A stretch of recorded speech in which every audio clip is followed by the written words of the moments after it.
All right, good morning, everyone. Welcome to the stream. We're just going to do hopefully a relatively quick one today. There's obviously been a bit of stuff overnight, mostly follow on extension from stuff that happened yesterday. It's been, I guess, quite clear.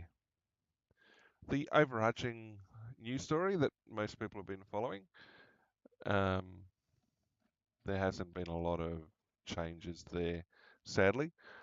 They're still searching for the perpetrators. They're still hunting for things. The first thing we're going to look at is the. In fact, we're not going to cover the shooting story at all today.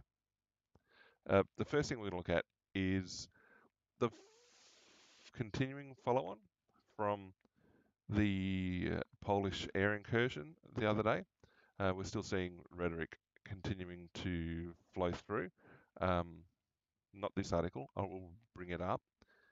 Okay, so sensibly, uh, they're reinforcing or checking Poland's air defences and making sure that they're all okay and that they're capable of handling any incursion. Now, I think this, yeah, okay. So, uh, Kaliningrad, I think. Well, basically, Russia, there's an exclave there, and Belarus is considered, well, proto Russia by many. So, the drone coming across the border there, they are conducting exercises here. So, it's possible it's related to the exercises.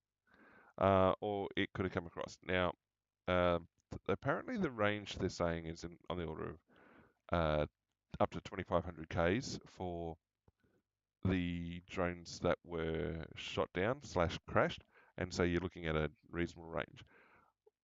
The imagery that's coming out and reporting about the type of drone seems to be consolidating around a single type, and that they were unarmed. All right. So again, the articles are ramping up the rhetoric, and it doesn't help when Zelensky comes out and basically, well, he's getting a bit big for his boots here, offering to provide guidance and training to Western military representatives on how to fend off Russian aerial attacks. What drugs is he on?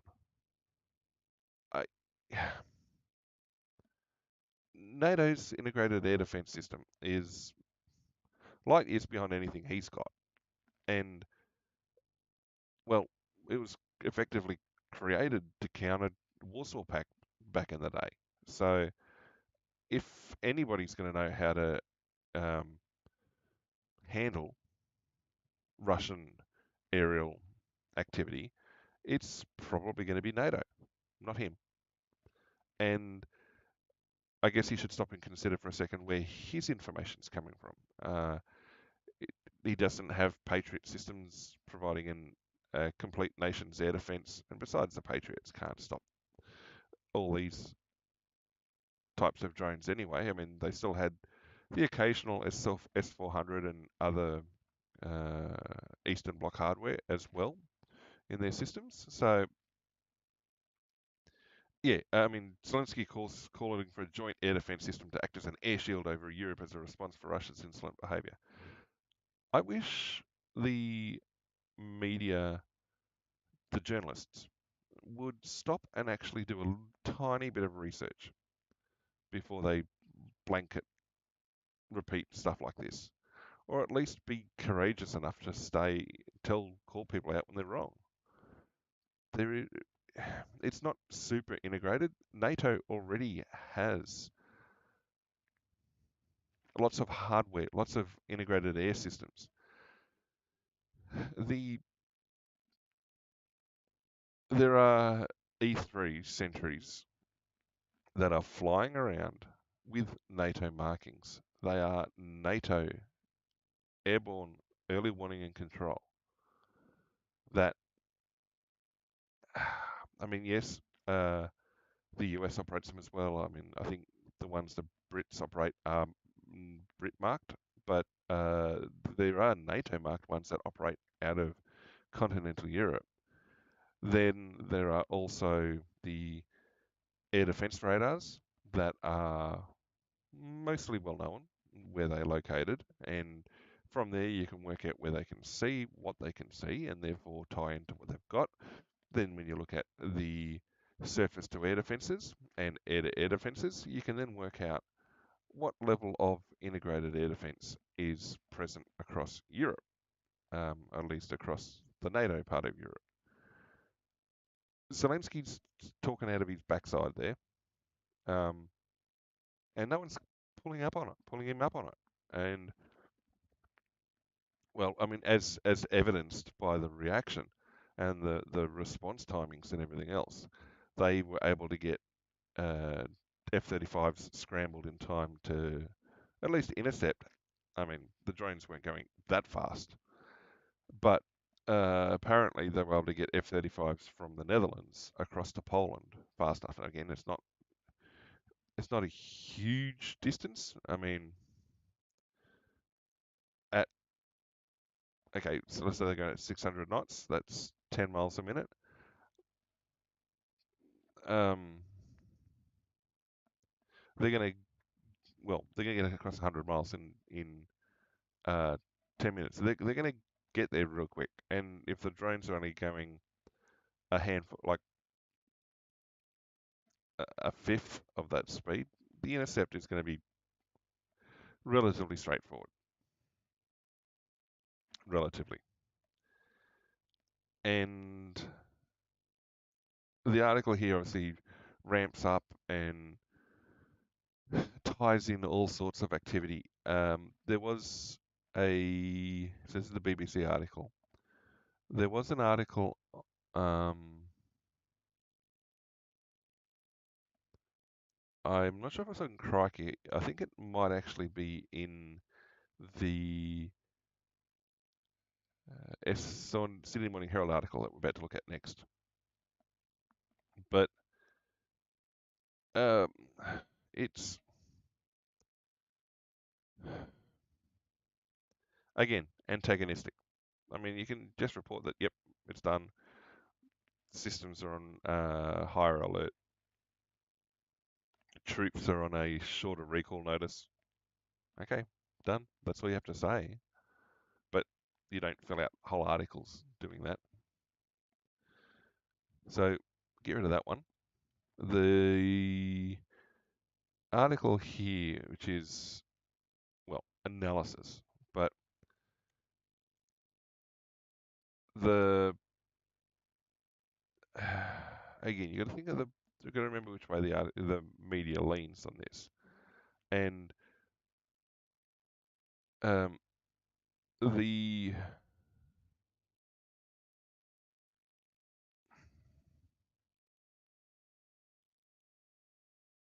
so all right, so the way that that is worded um, implies intent, implies that it was an intentional act, something we don't know as yet. Now, when I was talking about this the other night on stream, uh, when my uh, Pillars of Eternity stream kind of got sidetracked for a bit, I pointed out the way that the response happened and the nature of the response and how they knew that it was coming into their airspace as opposed to ending within adjacent airspace in Ukraine. And given that they were unarmed and everything else, for a start, it doesn't take a lot of navigational error for a system to go off heading like that. The previous time that missiles and stuff had landed on Poland, it again was initially blamed on Russia, but it had originated from Ukraine, and the interpretation was that it was an error in firing. So potentially they put in a heading 180 degrees out, transposed a couple of figures when putting in targeting data, and so the missile went where it was told, but not where it was intended. And so it was an error in targeting. And it was entirely possible the missile just malfunctioned. Happens. They're not perfect. So the discussion then was, well, why that? Okay, so it was talking about the two possible sources for these drones, and that the the Russians hadn't really shown intent previously to penetrate Polish airspace. They hadn't done it. Well, it had been accused with the missiles and everything else, but the evidence later uh, it shows that they hadn't done it as yet. Now, you got to look past the propaganda and actually look at the actual evidence. Now, people will scream and say, "Oh, this could happen or that happened." Right, great. You can say that, but you've got to show the evidence of that taking place. I suspect that it was unintentional, that it possibly was Russian launched, probably was Russian launched, and they realized after launching that an error had taken place and that they would end up in Polish territory. I suspect that they made use of probably fairly well protected, but they made use of side channels of communication to let Poland slash NATO or let the US let somebody know that a mistake had been made, that these unarmed drones were coming across the border at about such and such a time, and that they didn't mean for that to have happened. And that's quite possibly, I mean, that makes sense in terms of how quickly the reaction was able to take place, particularly from a series of nations that are not on war footings. You can't keep troops at elevated levels of readiness without suffering penalty. Um, Hardware burns out. Uh, Systems need to be taken offline for maintenance. Systems can only sustain high rates of activity for so long. People can only sustain high rates of activity for so long. So unless there were multiple nations sitting at an instantaneous response time, the like even a lead time of 30 minutes would have been enough to allow the response that took place. And the thing is, well, how do you know 30 minutes out what's coming at you and will enter your territory compared to what is already flying over Ukraine and attacking Ukraine? And that's where I suspect there had been a side channel of information exchange or exchange of data, which allowed the Russians or whoever launched it to give a heads up to Poland and NATO and whoever in order to respond appropriately and take care of it. Because if we accept prima facie what the media is telling us, then Poland should be doing this sort of response every night. And they'd be, I mean, burning hours and burning holes in the sky on their eastern border continuously. And they'd have their entire eastern airfields shut down because there's no way to know with certainty that the Shahed drones or the other types that were launched that actually arrived in Poland were stopping. They were going to stop inside Ukraine. You don't know. You see it launched, you see it coming at you. Yet you can't make that determination without additional information, which is why I suspect additional information had been provided and not from the Ukrainians. And it doesn't stop the talking heads from screaming uninformed takes like this that beat the drums of war. And if we're to be fair to history and consider the statements made here, the Russians suffered airspace penetration during the Cold War as well. In fact, more so than than NATO did or the West did. A lot of the penetration of NATO airspace and Western airspace during, like actual penetration of the airspace, was by Russian or Eastern Bloc pilots defecting and bringing their aircraft with them. And even then, there was a degree of heads up being given so that they weren't going to be shot down unnecessarily. Going back the other direction, there were acknowledged overflights of Russia and their territories. I mean, Gary Power, for example. The and those flights had been going and continuing for some time. You had the light aircraft, there was a Cessna 172 that landed in Red Square in the early 80s, I think it was.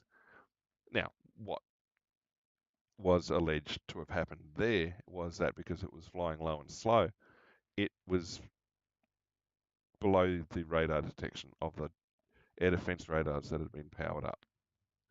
Now, Russia and Warsaw forces certainly went up to territorial boundaries and went along them, just like everyone else was doing to them. That's completely normal international practice. I mean, as long as you're not violating territorial airspace, you're allowed to do that. It's international. It's the high seas, in essence. There's there's no law stopping that. People might get a little bit shirty about it, but it's very much standard practice. The activities by some Western nations were probably unnecessarily antagonistic. I mean, the shootdown of KAL-007 over Russia, they'd had a massive navigation failure and flew directly over the Kamchatka Peninsula. And there's still a reasonable amount of uncertainty as to whether there was an intent for that to happen. It's easily explained by the accuracy of navigation systems at the time, and it's easy enough to reproduce the error that led to that. It just would have meant that the pilots subsequently paid very little attention to what was going on outside the aircraft as it flew over some extremely sensitive Russian sites. Now, it would not be unknown for Western intelligence agencies to use civilian aircraft as cover for activities. There's an allegation that the British used the last BA flight into Kuwait to pre-position intelligence assets and, in essence, allowed the destruction of that airframe. I think it was BA 83 or something like that. There's books about it. Now, the crew involved deny any knowledge of it, and I mean, I doubt they would have been told. And there was concern even before the flight arrived as to whether or not it was still appropriate to be flying into Kuwait at the time. Well, quite obviously they didn't make it in time. They arrived and their aircraft ended up destroyed. But there was a fairly significant allegation that that was being used to pre-position spies and other intelligence assets into Kuwait ahead of, or as to keep tabs on what the Iraqis were doing. All right. So, well, and in addition, now I'm not 100% sure what the Russians and Eastern Bloc did in terms of battle groups and things like that, and antagonistic practices, but there are plenty of people out there who will admit during battle group cruises and things like that for um, Western carrier groups that they basically aim to uh, trigger air defense responses by aggressive positioning of the battle group, like they were about to carry out an invasion, like they were about to carry out air attacks and that sort of thing. Fly aggressively towards Russian territory and veer away right at the boundary, that sort of thing, and engage in activity that would normally be classed as hostile intent because you're flying the profile or sailing the profile of conducting an attack. You are you are basically putting your weapons platform, you're putting your platform into a position where it is very hard for an observer or the other side to tell whether you are actually carrying out an attack or not because of how you've positioned and what you're doing. Now, the expectation is that you're not because the rest of the tension isn't there, but it unnecessarily ramps tensions because it draws the opposition into a higher state of readiness because they can't tell whether or not you're actually going to attack. And the aggressive maneuvering is, well, it, it ties into things like rules of engagement, legalities of war, whether an enemy or a combatant was displaying hostile intent or carried out a hostile act or was in a benign posture. And it it matters because one counts as self. You can engage as self-defense without needing higher authority.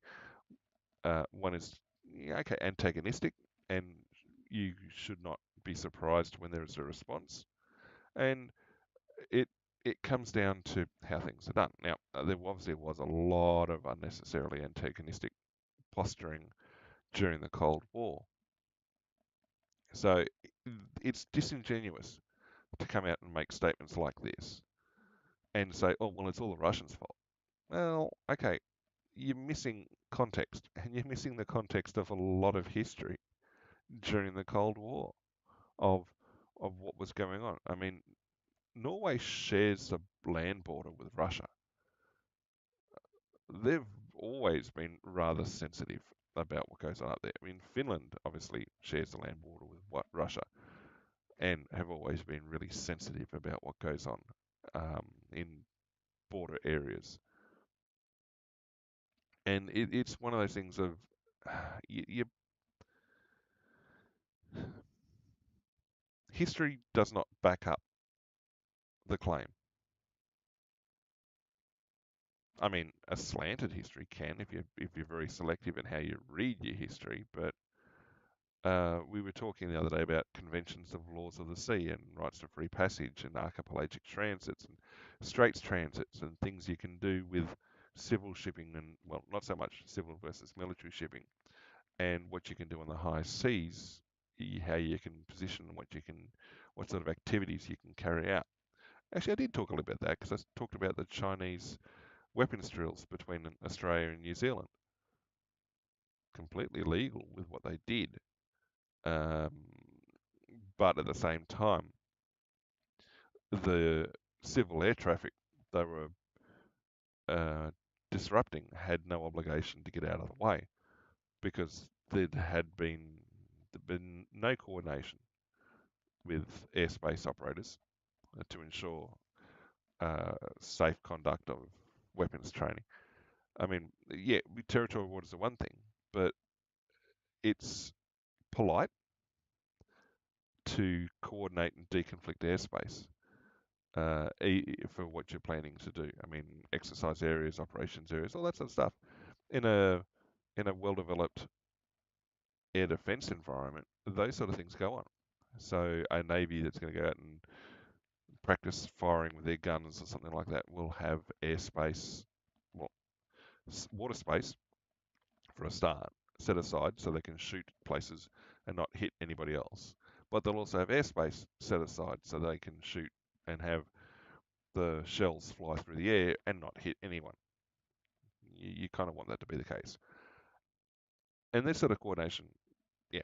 I mean, to then have this rhetoric or angry rhetoric of this is what's going to happen. Well, no. Get some experience. Go and talk to people who do have experience and know what they're talking about and listen when they tell you to wind your head in. But yeah, um,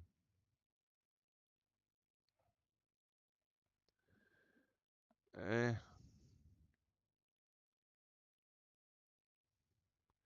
so um, this is also disingenuous.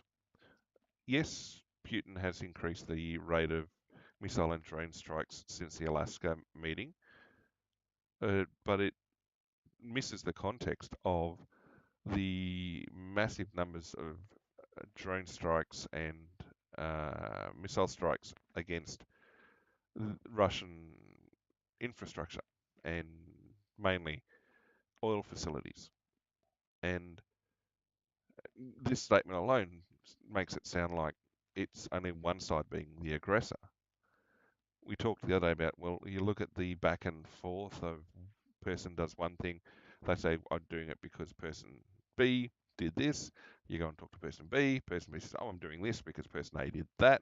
You go back to person A, and it's this and that, tit and tat, all the way back, and you've got to draw a line somewhere.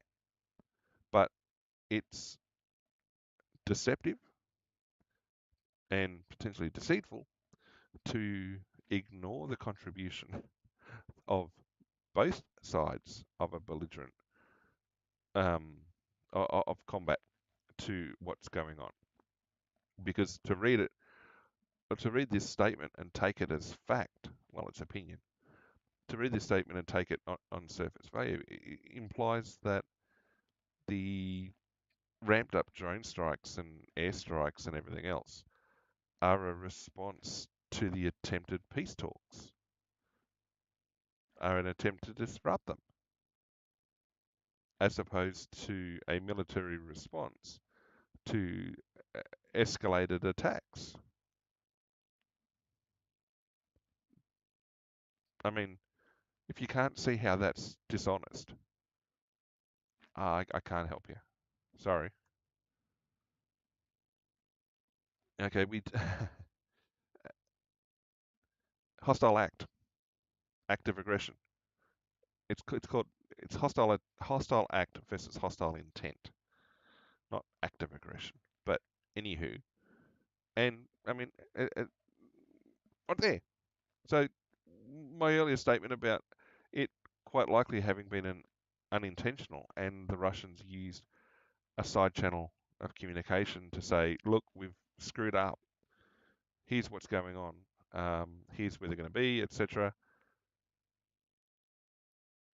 Yeah. However, doesn't stop people continuing to ramp the rhetoric, particularly when they've got no skin in the game. They're not the ones sitting underneath them. And yeah, it's a selective reading of what's going on. And the problem is, anyone who attempts to take a broader read and look at what's going on, um, what both or what all sides are contributing to the current situation, you then get slandered as being some sort of Russian simp or a tanky, what they used to be called. Um, it's it's just trying to resolve the ambiguity of the battlefield, remove the fog of war, look past propaganda, and try and look at what is actually happening. So, uh, uh, yeah, it's this is a call. This is a call for action. This is a call for military action. It's throwing rhetoric at the public and the political class to commit military force from somebody who realistically will have no consequences from it. Yeah, okay. And this is unrelated to the whole situation in Poland. All right, the polonium poisonings in the West. Okay, all right, they happened. Um, Intelligence agencies do things in other nations they probably shouldn't. Okay, the Russians kind of were a little bit sloppy there. At the time, a lot of the more expanded discussion was that it was sending a message, not just to take care of dissidents, but it was sending a very clear message to a bunch of other people about what would happen or what could happen. And so, in terms of getting caught and all the other bits and pieces, it's painted as oh they were being sloppy in what they did. Well, okay, somewhat yes, but it's probably been successful in a grander scheme because of the message it sent to others. And but it's painted as oh no, Russia just did this. Okay, well, okay, fine. Obviously, the intelligence agencies of other countries aren't going to fess up to the sort of things they do in those countries or other countries as well. But to assume that it's just Russians doing it is, again, deceitful. It's deceptive. It's deceptive. Uh, China only a few years ago effectively weeded out a large part, if not all of, the American intelligence infrastructure operating within China, and they all went offline. The the general understanding is that a lot of them were executed or have disappeared into Chinese jails, never to be seen again. Um, and that once their usefulness in terms of the information that can be extracted is done, they're gotten rid of. Now, the question about how China managed to find all that out,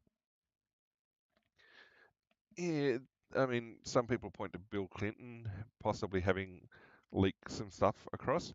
Other people point to Hillary Clinton and her mail server that was insecured properly would have had that information on it at some point, and so potentially it was leaked that way. Whether or not the leak was intentional, and that burning the entire Intel infrastructure, well, didn't help the US at least. But nations engage in this sort of stuff. Okay. Hiring gangs to engage in arson attacks in London. I'd read about that, and it was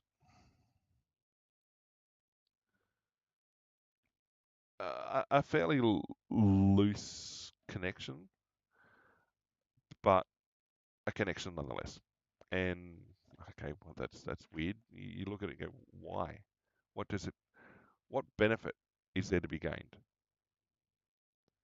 I mean, you can allege connection, but you've then got to explain why it benefits that nation to have made that connection or to have made that or to have done that initially, or are you just painting, or are you just creating a straw man that gives you somebody easy to point at and say this was them? Using commercial ships to break internet cables in the Baltic. Well, they were Chinese flagged vessels. Yep, the allegation is that the Russians were paying them to drag anchors through the Baltic and sever communication cables that way. But comms cables get cut everywhere. I mean, the Middle East pretty much fell offline recently when comms cables were cut in the Red Sea. Was that the Russians too? I mean, they get cut all the time. There were the cables cut off Egypt a couple of years ago. Were they Russians? Was it Russians dragging anchors that destroyed the Nord Stream 2? Okay, to keep putting out these sort of claims makes it sound like you're jumping at shadows. At shadows. I mean, back in the Cold War, the US tapped comms cables running through Russian waters. If you doubt that, look at the book Blind Man's Bluff, and it talks about some of the special submarine configurations that existed at the time in a handful of the operations that they went on, and what happened when they were discovered. Now, uh, that seems a bit ham-fisted to say that this is a nation-state ordered event when for the last several years we've been told how scary the Russians are at changing things on the internet, that these internet agencies in Russia are responsible for election interference all over the place. Someone's not telling the truth at some point. I mean, all of these things, it, it's a struggle to believe that all of these things are true in the manner that people are saying, and eventually it people get desensitized to it and believe that others are calling wolf. That may also be intentional because when a hostile act is carried out, then it will be disregarded because people have cried wolf for too long. And the question too is, what's the gain? You cut a cable. There are many other ways for internet to reach, well, particularly through Europe. I mean, it would make more sense if it was claimed that they were intercepting it, tapping it. Okay, I'd more readily believe that. I mean, and this is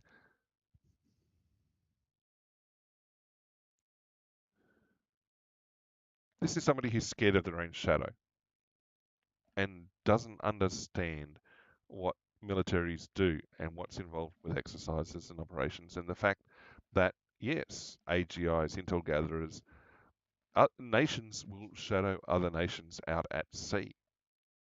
They'll want to keep an eye on the exercises. They want to see what's going on. They want to see if there's new procedures, if there's new techniques, if there's new weapons, how effective they are. Everybody does it. I mean, there's a whopping great big thick book sitting on my bookshelf about bricksmiths, about the activities they engaged in Eastern Germany during their time on station in Berlin. It's it it is again deceptive, and it is unnecessarily antagonistic rhetoric to people who don't understand what goes on or what's going on. They see this and get frightened. They get scared. They think that this is aggressive and hostile. No, no. They have every right to be there in international waters and international airspace. They are doing no different to any other nation when there's big exercises and stuff going on that they want to keep tabs on, or operations, or exercising their rights of free passage. Because a part of exercising your right of free passage is if you don't exercise it, a claim can be made that the nation or nations controlling the waters can close passage because no one's using it. That has not really been tested, but it is often argued that that is a potential outcome under the laws of the sea, that if those passages are not made, um, the nation controlling those waters can take a stronger position about allowing transit. All right, it's routine. This is stuff that everybody does and is a normal routine part of the world spinning on. But they're conflating many different things under a banner of being of aggression, and it's just like no, no, and it's just like well, the rhetoric it does not help. So yeah, there's a reason I stopped reading the papers. This sort of stuff does not help. Okay, I think that was that one. Okay, there's two or three or more other things. Okay, there's um, a noted person with a reasonable history, but this is a very slanted opinion article. He's basically decrying Trump, Trump's position as a deal maker, basically, with a focus on Ukraine and Israel and Gaza, and saying that Russia, because Trump hasn't been able to get long-lasting, peaceful outcomes in those two zones, he is a failed deal maker. Yet the entire article does not even breathe a word of Trump's involvement with the India-Pakistan um, flare-up, with what took place with Iran, with the Armenian peace agreement, with what's happening in the Congo. There's many successes that Trump has had in terms of securing peace or securing a more peaceful outcome as more substantive outcomes are being followed. Yet they're completely missing from this article. And the article focuses just on the two that, admittedly, he was very vocal about desiring peaceful outcomes from both of them. And they're not coming out because, well, the belligerents aren't committing to a peace, really. I mean, yes, the Israeli strikes in Qatar, not so much Yemen, were kind of the last. I think it burnt through the last of the goodwill Israel had from Iran, from subduing Iran. The the other Gulf nations and I guess other nations from the Middle East and probably broader are like, well, nope, you've burnt through all the goodwill. Uh, and I mean, people just see it as Israel doing whatever Israel wants whenever it wants, and um, therefore, why trust them when there's efforts to secure peace in Gaza and that sort of stuff? Also, there is the hardline response from Hamas. I mean, there's a reason why. There are, well, many reasons, but there's a reason why peace between Hamas and Israel has eluded everybody up to this point. And yes, the continued attempts to take out the head of Hamas and things like that don't help. And it's not the first time Israel has struck at the Hamas leadership uh, in the Gulf states. They'd sent a Mossad team into a hotel in the UAE, I believe it was the UAE, captured on CCTV, that took out Hamas leaders a number of years ago. And I was talking to people yesterday about the strikes in Qatar. They had a very um, big similarity to the sort of strikes the Rhodesians were trying against Mugabe when he was head of ZANU, when ZANU was engaged in rebellion to try and force decolonization of Rhodesia. And so they'd be safely ensconced in Mozambique and other places and come across the border into Rhodesia and conduct their attacks and then go back across the border. The Rhodesians occasionally launched precision attacks into the safe areas, the safe cities where the leaders were holed up, and uh, almost all of them failed to take out the leadership. The Rhodesians at the time suspected that it was the British Foreign Office leaking that the raids were about to be undertaken to Mugabe and cohort, and allowed them to basically get out of the way. And, well, because the British were basically informed of all the Rhodesian attacks and operations and things like that. And they were also in communication, relatively open communication with Mugabe and ZANU and whatnot. And so, yep, the fact that every time the Rhodesians went into what they believed was very good intel about the location of Mugabe and whatnot, and they weren't there, that the operation had been leaked. And the only place it could have really come from was the British Foreign Office. And, well, that it it was further evidence that the British did not support what the Rhodesian position was, despite what they might have said on the outside. The attacks against Qatar follow a relatively similar path, that the significant heads of Hamas are known to be living or in a certain site and are seemingly protected there in another nation, and that when Israel went, right, we're going to take them out, but we've got to tell the US and Qatar and presumably maybe one or two other nations along the way that they're going to come and do this strike.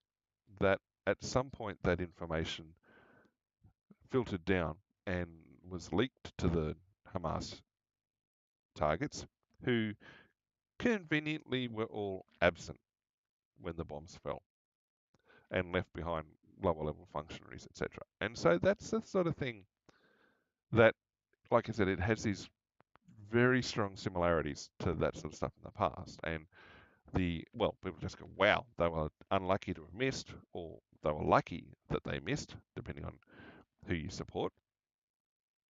But in terms of conduct of an operation, it looks like the fact it was being undertaken was leaked and potentially on purpose. Eh. But see, that's also another sign that the Israelis have eroded their goodwill, because people feel justified in leaking that sort of stuff. It's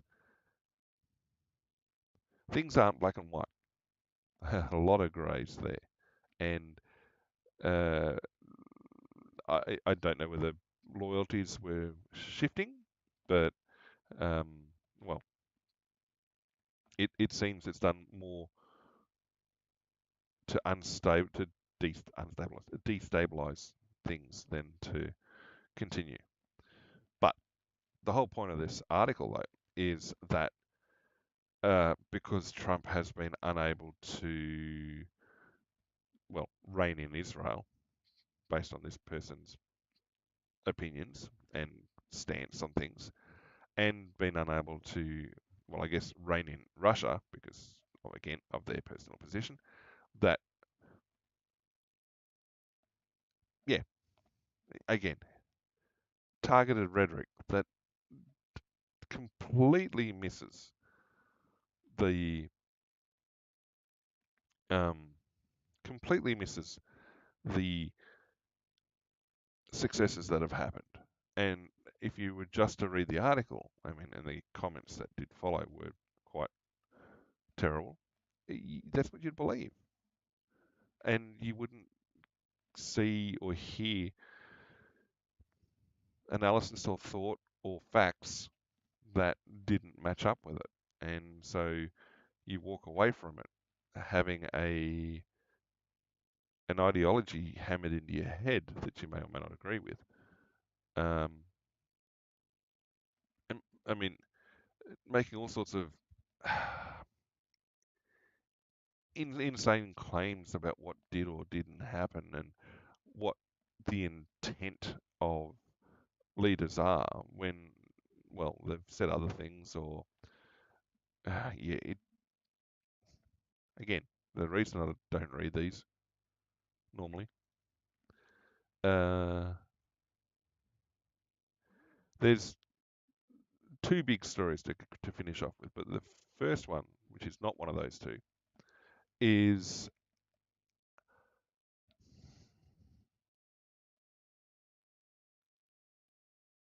I mean, this came out a couple of days ago as well about Kamala Harris basically denying responsibility for what happened in some respect, blaming Biden for not stepping aside. Well, I don't think he was given the option to step aside. He was forced aside by shadow power brokers.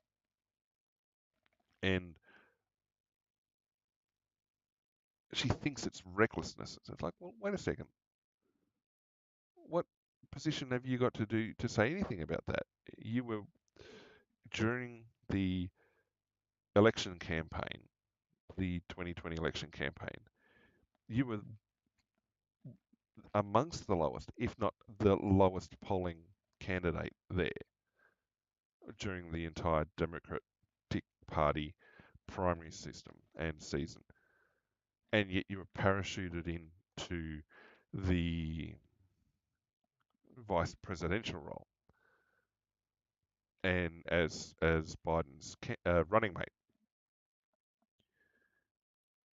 And no one bothers to think why or how somebody who was so unpopular was accepted like that or was able to take a role like that. And that it's not recklessness in and of itself. And, well, I know people on the center right, and the right side of the political spectrum certainly questioned how it was that such a low performing primary candidate was able to help carry Biden across the line in the general. And a part of it, people say, is well because Democratic voters hold their nose and vote blue no matter who, and that they vote as they're told. And, well, how's that democratic? And that it contributed to the smell of potential irregularities during the elections because, well, okay, Biden was sworn in, but at that point he's the legitimate president. But getting to that point, how pairing with somebody so unpopular was not toxic to the brand and didn't upset the path. And that makes very little sense because it doesn't seem to happen anywhere else. I mean, I guess the attempt in 2016 was there were allegations that Clinton preferred Trump as the candidate on the other side because he was seen as an easy beat because he was not a career politician. So therefore, his political stance and everything else were going to be unknowns. Wavering voters weren't going to go for him. It was going to be a shoe-in. Well, the only shoe-in was the one she left on the footpath near the 9/11 memorial. Uh, but anyway, uh, go look that up. Um, when Hillary and Clinton and Trump attended the 9/11 memorial in New York, and Hillary Clinton suffered a minor medical episode, well, or more significant medical episode, and people pretended it hadn't happened, except for the fact someone walking past had captured it on their phone. She appeared to suffer some form of seizure and was bundled into a waiting car, a van, um, but in the process of doing so, left a shoe behind. And a lot of uh, political cartoons from Republican cartoonists or centrists and a right-leaning cartoonists would often include the missing shoe to indicate that Hillary Clinton was being represented or she'd be drawn with only one shoe on, that sort of thing. Anyway, while I'm not that interested in reading her book of 107 days, it's it will be interesting to see because certainly during the election there were claims that her actual role as a prosecutor and AG, she very rarely set foot in the courtroom. She very rarely was engaged in any sort of um, legal argument and was almost an administrator. But we've heard her defend her past, and we've also heard uh, a criticism of that. Again, depending on where you look, some people refuse to acknowledge there's ever been criticism of her, or that any criticism was misogynistic and hateful. But the or to even fact find her statements as illogical as some of them have been. It will be interesting though to get an idea of what she claims in that abrupt um, candidacy period where she was running for 2024 and where she saw herself. That's always been an interesting thing, is how she climbed the ranks of power, why she climbed the ranks of power, what was of benefit to her as she went, and being that close to, I guess, the ultimate level and having it fall from her grasp, and in a manner that Trump was returned with um, well, what do I call it, a plurality, with such overwhelming support. And it's like, was she that unlikable? Was she still carrying the unlikability from the primary session from 2016? Like, how had she stood out as VP? And how was that going to carry across? And it's always interesting to hear in their own words. I mean, while I don't have it, Hillary Clinton wrote, I guess, a post-mortem of her run from 2016 called What Happened. And people who've read it and dissected it said, look, there's very little acknowledgement of responsibility for what took place. It's always someone else's fault. And that then is, I guess, analysis that supports what some people thought about her during the election campaign and what they thought, how they thought she would have then led had she been successful in winning the presidency. And I guess 107 days here is probably going to fill in. I mean, won't be. I'm not saying it's going to be the same as what Hillary Clinton wrote, but it's going to give that insight as to how she sees things would have gone. I mean, people have already got I think people have a fair idea how they think it would have gone. Whether or not that was a realistic take, well, I mean, there's separate arguments. But yeah, I this statement, I don't think it was left to an individual. The the scuttlebutt was that there was a cadre of very senior Democratic operatives um, or people who basically pulled the rug from underneath Biden and told him he wasn't running again. And Biden put the brakes on out of spite. One of the few things that people kind of agree on, that was like it's almost like he and Jill Biden then ran as spoilers, almost to spoil uh, Harris's run. And I mean, that was the thing. It's like people looking at it, it's like Biden had been seen as ineffective up to that point, or as a result of the debates and everything else, his health and condition certainly came to the forefront. And then you've got what happened once she took over the nomination, and people kind of saw Biden as acting as a spoiler.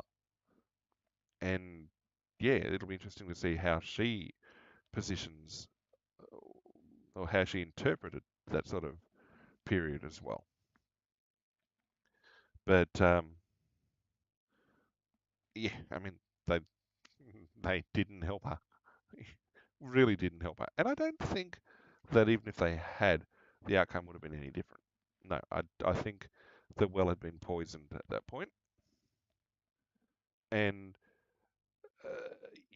that's a deceptive statement. The polls indicating increasing support for her were very selective, is the word I'll use. It echoes back, and again, this is what Trump supporters were looking at in the lead up to 2024. Oh, this polling shows Harris is super popular. Okay, again, she's a candidate who got like 1.8% of the vote in the primary 8 years ago. How did she suddenly so popular? She hasn't done anything to draw that degree of support other than become the candidate and therefore vote blue no matter who.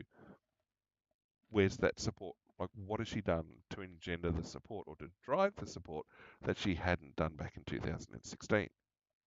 2020. 4 years, not 8 years. Um, and people then looked at and pointed to what happened with the polling in 2016, how incredibly wrong the polls had been back then, and that there was very little indication that they'd changed their methodology or ideology since. And so most Trump supporters just like, yep, polls are misleading. You can safely ignore them because they don't reflect what's going to happen at the actual polling booth. Um, and then people say, well, it worked in 2020. And then they say, right, it's an aberration. Yet another reason there's an aberration about the election in 2020. It's, well, everybody has an answer for everything, somewhat.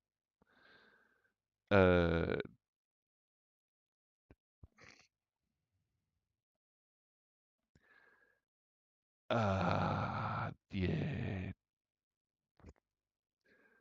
there's a lot of people who dispute that. A lot of people dispute that. Um,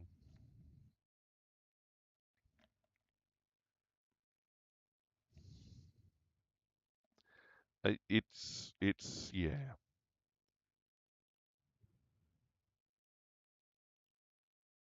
it's yeah. I don't think she has the support she thinks she had, and I don't think she had the support she thought she had either. And that she rose beyond her level to a degree. Um, that I guess people were okay with her. Well, not okay with her then as well, which is AG for California. Yep, okay. People sort of didn't mind her there too badly, but yeah, no, it went beyond that,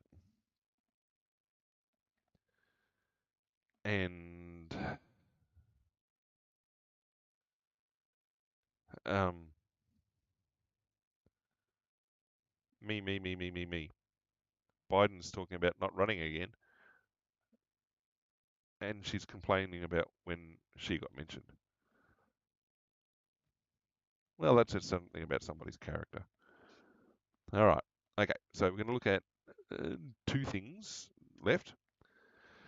The first one, there is an ongoing issue in regards to the statements made by Jacinta Price, Senator for the Northern Territory. Um, I'll just look up, just verify, because she did swap political parties. She uh, was national, apparently, and I thought she wasn't national, I thought she was something else. Um, but is currently a senator for the Northern Territory, arrived in 2022.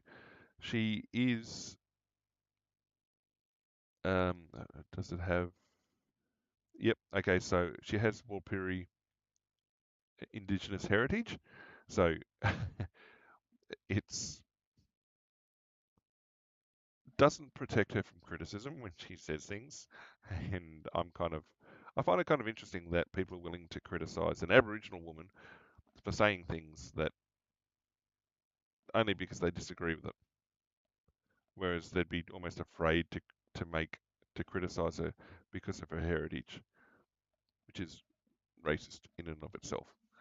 But why she's such a polarizing figure right now is she made some statements to an AB during an ABC interview that said that the Australian Labor Party were trying to pad support for their positions and for their ability to retain power or to get elected in by bringing in migrants, in particular, my, in particular, or using the Indian migrant community as the example.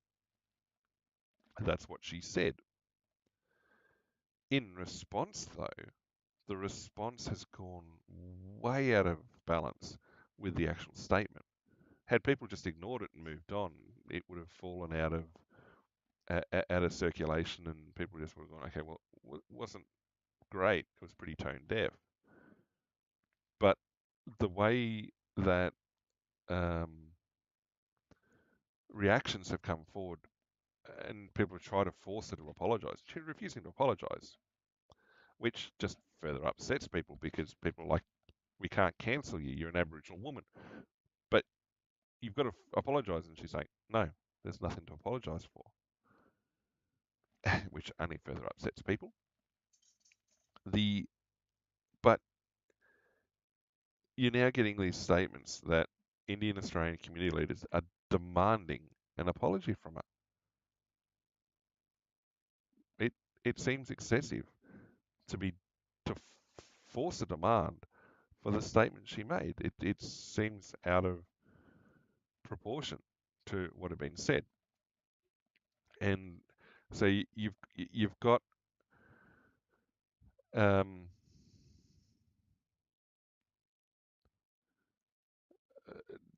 the Indian community saying that. Well, actually, I'll bring up the ABC article because it's written by uh, someone of Indian heritage, and throughout it, it's like they look at not just the statements from Jacinta Price, but how they felt during the um, protests that they claim as um, racist. And throughout the article, it's Indian doctors, lots of Indian doctors. Okay, cool. Skilled migration, fantastic. It works like it is. We need to have solidarity with each other. We are here. We provide a service in Australia.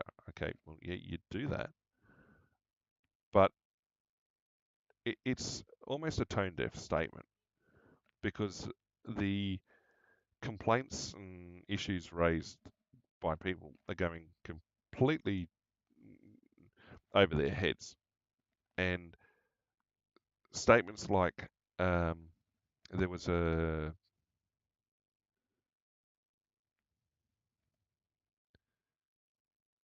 it's important for her to apologise to the Indian community.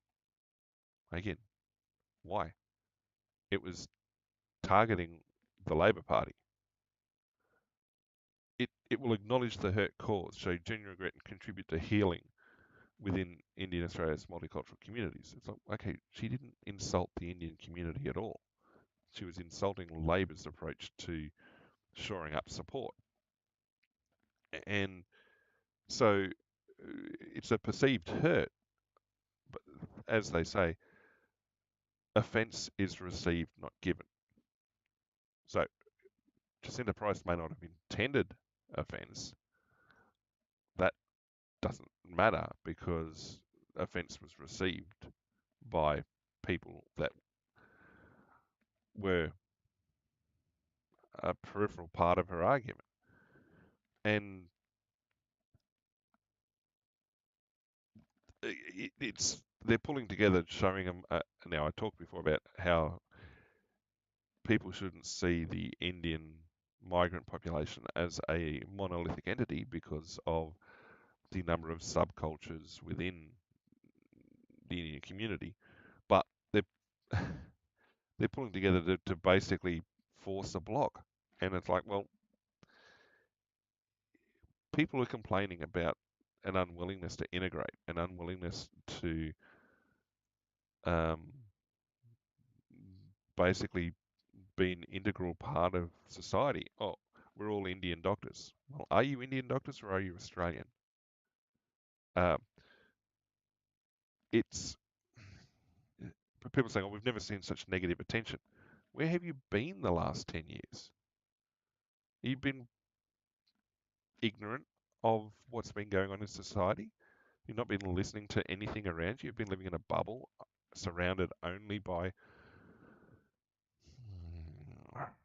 It's tone deaf statements that, I mean, they're making because they feel that. Okay, fine, that's how they feel, but they're not seeing how that's contributing to the perception held by others about their role or their position within society. And it's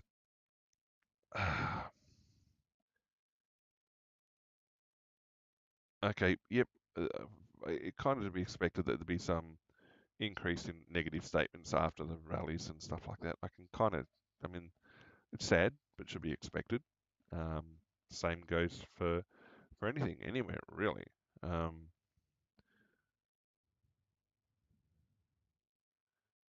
that I mean, yep, really positive statements there about working towards overcoming division and being constructive. And well, the unity is not about Australians. The unity is about Indian Australians. They're keeping themselves apart, even in that statement. Um, and it's it, the interpretation of these statements is like we need to embrace Australia for what it has given us. Well, okay, well, what did you give Australia in return? Or what have you given Australia? Have you just come to take from Australia? Because a statement like that, you might as well have heard that from the NSN guys on the weekends. It's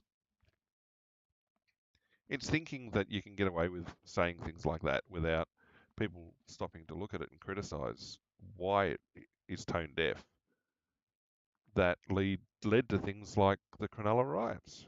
Well, they weren't targeting Indians, they're largely targeting Lebanese and other Islamic um, peoples in the Cronulla area. But yeah,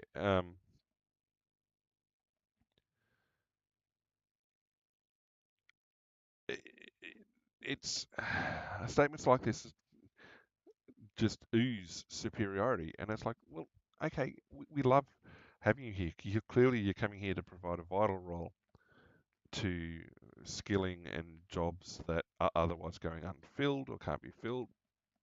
And it's great to have additional members of the community. It's like, well, no. You can't think about Australia without us. Well, we can because you should be thinking of the Australian economy as Australian. Are you here to be Australian or are you here to be Indian? And you're blowing the situation up from the statements that Jacinta Price made, and obviously on the weekend of those protests on the weekend. But people are dragging what Jacinta Price said into it all and blowing that up as well. And it's just odd that they can't see, that people can't see how statements like that can can be upsetting or can antagonize the situation. it's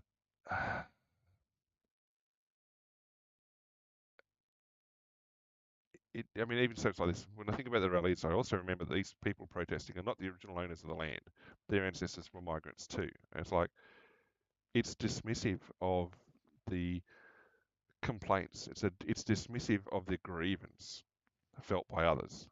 The only grievance that counts is their own, and that upsets people. It's like they've not had consequence for their well, they have. I mean, they've received racist reactions and responses which aren't helpful. Clearly not. Those sort of things should never happen. But how does that? How do these sort of statements promote integration into Australian society? How do they promote support from other diaspora, from other migrants, from Australians themselves? Um, oh, on the day when any immigration rally was being held, I was working for 20 hours saving the lives of Caucasian patients. Were you saving the lives of Australians, or are you making a racist statement in and of yourself? Because, I mean, I don't know how many other words there are to explain it. And this is why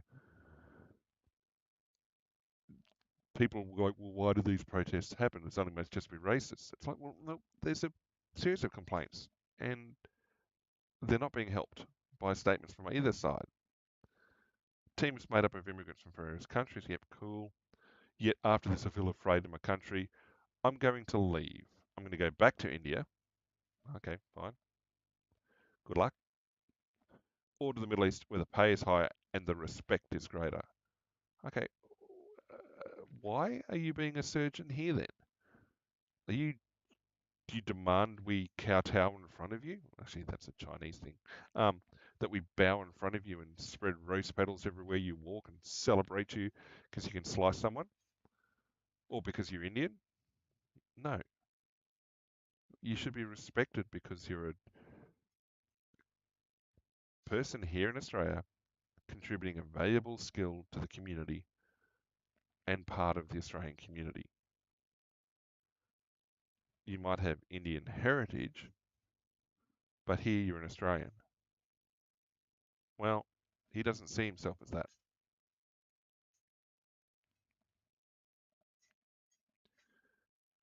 He's not the only one disappointed. So it's mm, it doesn't help. It really doesn't help. And uh, I mean, clearly, again, you're looking at media articles that are coming from a certain political slant. So you should not be surprised that this shows up as such. Um, the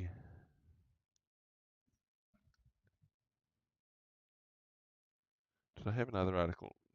Um, right. So just on what I mean, isolating from the protest just down to what Jacinta Price had said, it's like doesn't cut the mustard. She must apologise. Again, she was using the Indian community as an example to support the argument about her argument about the Labor Party, and they're getting their backs up over it. And it's like, well, eh, walk past it, let it go. You weren't the target of the point, and the fact she's refusing to apologise just seems to anger them even more. And it's like, well, uh, yeah, all migrants are coming in providing things, but it's just like,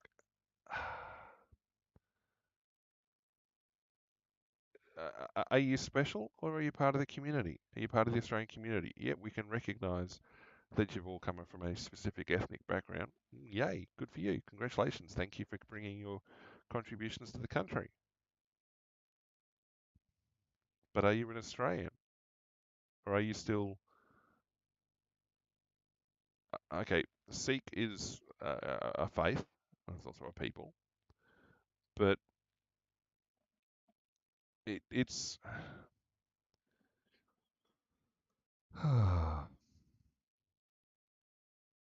given the violence that took place in the US yesterday and the last few weeks, I don't have much hope for what's happening going to happen this weekend. I don't think things are going to be really good. Again, offence is received, not given. Um,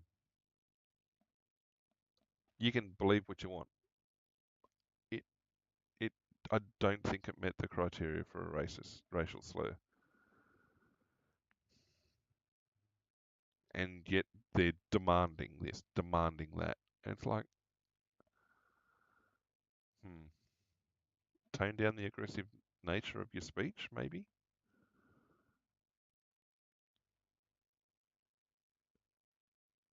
It's yeah.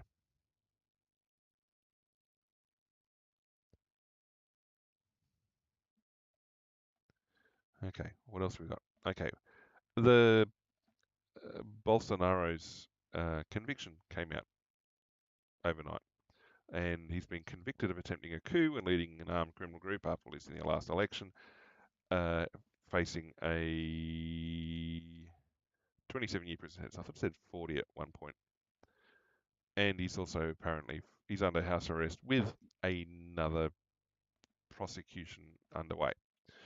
Now, articles from the BBC and the ABC and other places are saying basically he's some right-wing extremist who, because Trump likes him, is therefore really really bad for Brazil. Yet none of the articles cover the assassination attempt against him, where he basically got filleted with a knife. Um, the fact that he was unhappy with the over reliance on electronic voting systems, because he felt that the chain of trust cannot be maintained as easy as it can with paper ballots, and therefore it's too easy to influence the outcome. And I mean, that was a large part of the complaint about electronic voting systems in the US as well, a lot of which being owned and operated by the same company. And yet people looked away from that because, well, they felt the results they were getting were the results that they deserved, and therefore it was all good because it was giving them the political win.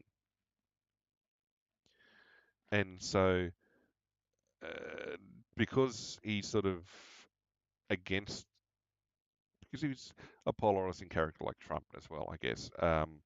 The media obviously didn't like him.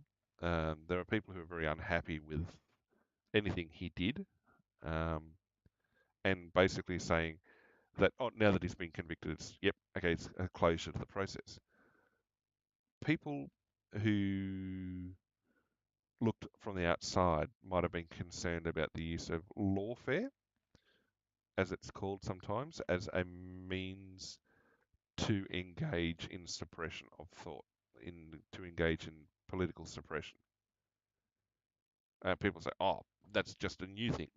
It- well, before Trump got re-elected, there was the numerous cases that were brought against him using laws that either never existed, were being very, very selectively interpreted, and were basically overturned um, an appeal, or were written just to target him.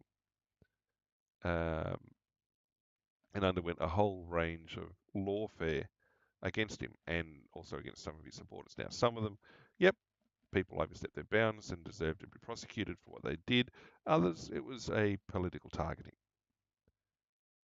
And people argue that this is what happened here, particularly after he was nearly assassinated, and purely because he represented a more, I guess, conservative position, a more capitalist position, etc. I mean, there's plenty of other examples of lawfare being used to suppress political positions.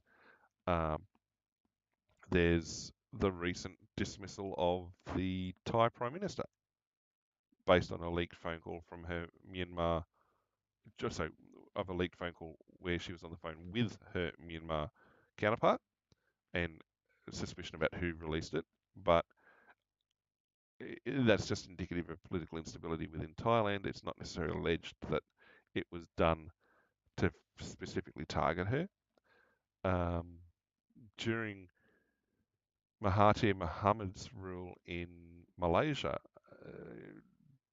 the judicial system was quite frequently used to suppress the uh, specific individuals.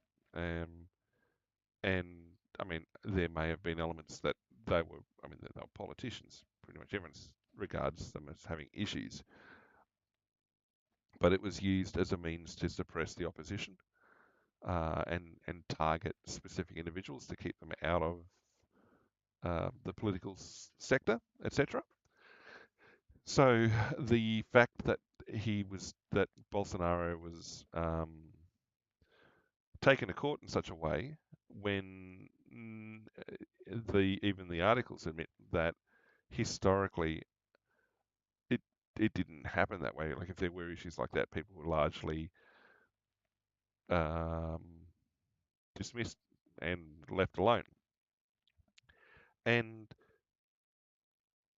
there are protests in both directions and stuff like that. But the narrative being fed to people was that Bolsonaro's supporters were basically violent people seeking to overthrow the country. Well, when you control the media, you can say what you want.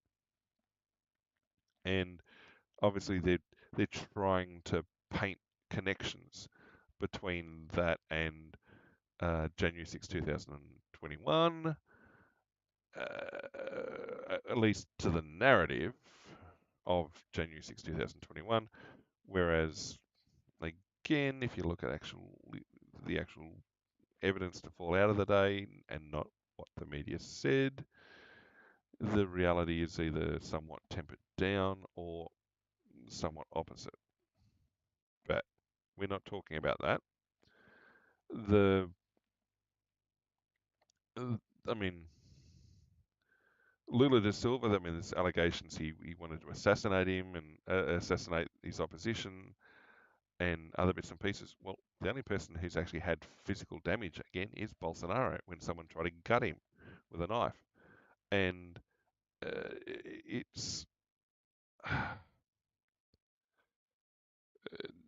somewhat interesting. And one of the named characters here, Supreme Court Judge Alexandra de Moraes,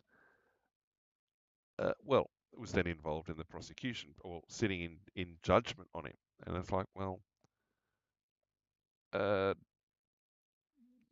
it seems that that evidence is sketchy at best. But no, no, no, no, no, no, no, it doesn't matter. Um, it it makes people worried about kangaroo courts, about judicial overreach, about it being used to punish a political opponent, and whether the judicial processes are fair.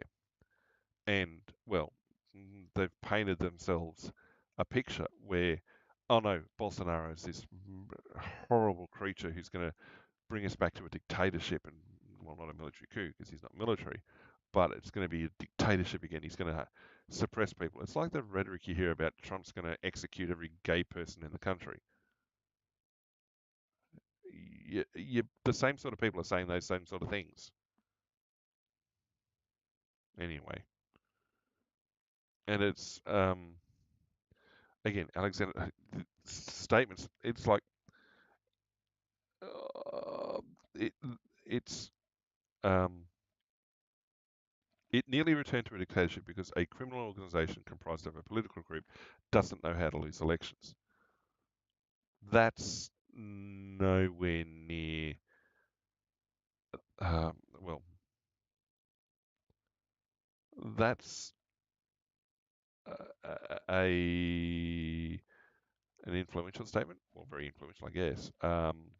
That carries a lot of baggage, it's a statement that carries a lot of baggage. And um, so, okay, he's going to follow. He's going to likely get a jail sentence, etc. And um, but the question is, all right, left-leaning media basically hiding the effect of what um, Bolsonaro did, etc. Basically taking a very narrow reading on what's going on, and oh, that was a little bit different. Huh. We're back. We are back. Okay. Uh, but as you read a little bit deeper, okay, yep. Well, the ABC says he's actually been sentenced. Okay, we're near the end. I'm not going to unplug and replug the capture card just yet. We'll just deal with the colours being off. That it's a powerful blow to the populist far right movement. This is throwing out terminology that, well, basically leftists throw out, that anything to the right of them that's popular is bad, that populism is bad. It's like, well, I thought the idea of a democratic process, the idea of representation for the masses, is that power goes to the popular, goes to those that the people support. That you can't take power without popular support. And so the idea that you've got populist as a negative term, well, that's just suggesting that you're trying to be authoritarian in retaining power and dismissing the will of the people because it doesn't align with your desires. Yeah. Anyway, um, so yeah, okay. I mean, they've said he's organised a coup. I don't know that. Again, I've not seen the depth of the evidence. It's yeah, a witch hunt, kangaroo court. Eh. Now, why am I saying that this sort of stuff? Well, because there is a clear. You talk about the corruption that Bolsonaro allegedly involved in. You've got to look at what um, De Silva and the people running the prosecution or uh, ruling on the prosecution have to say in things. So, all right, so he's pretty right wing. Bolsonaro was, but maybe that upset people. So it was close. De Silva won. Yeah, people were like, and yeah, it's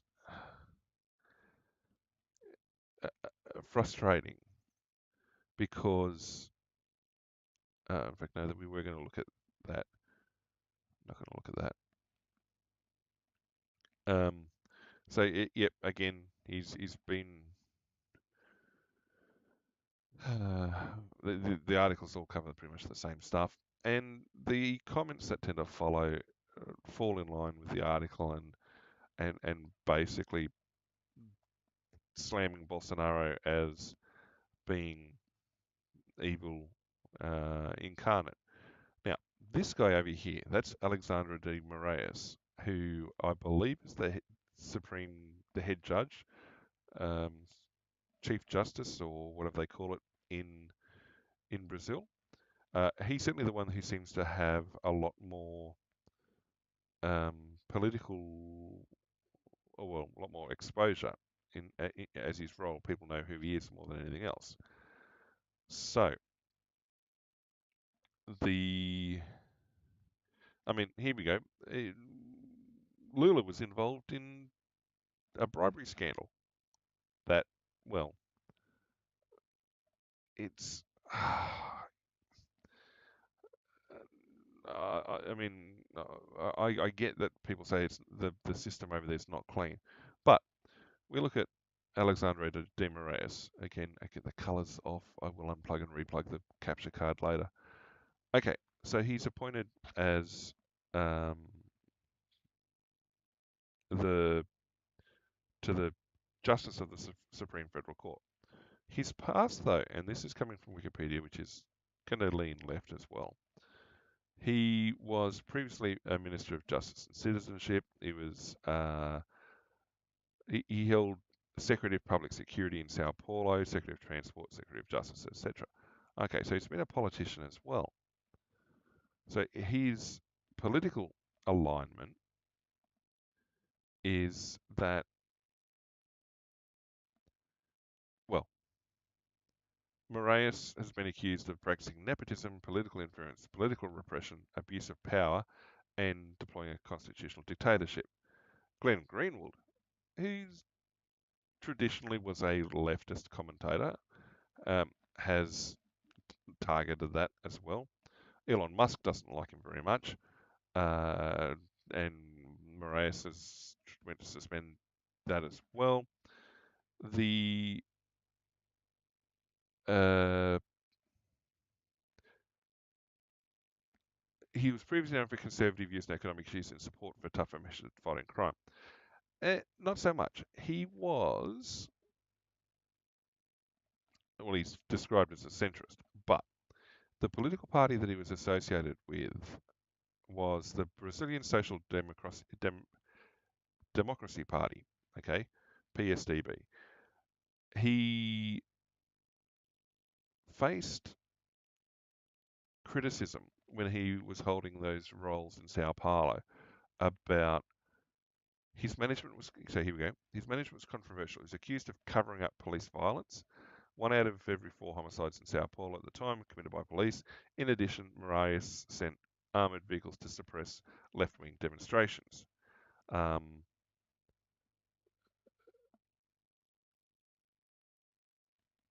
uh,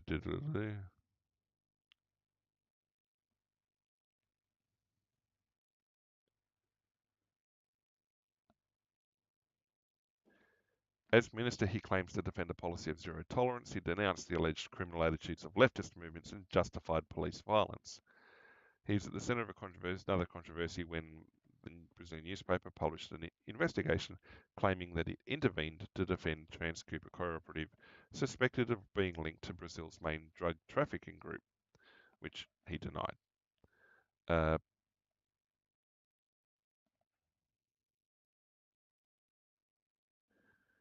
and basically proceeded up. There was uh,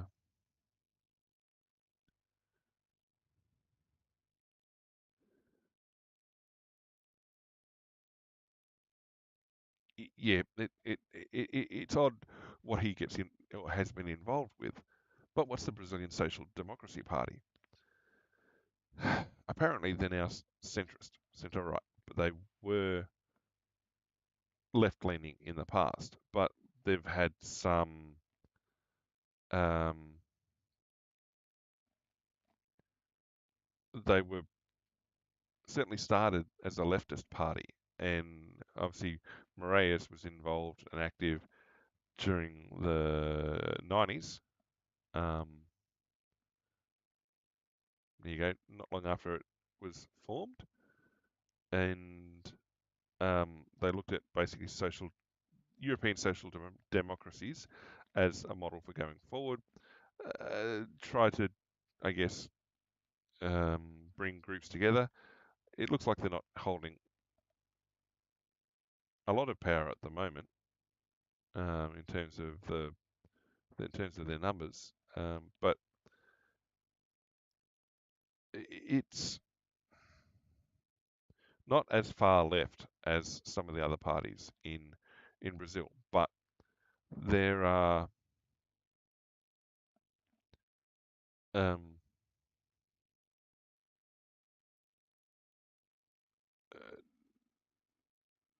allegations of corruption and uh, yeah, it's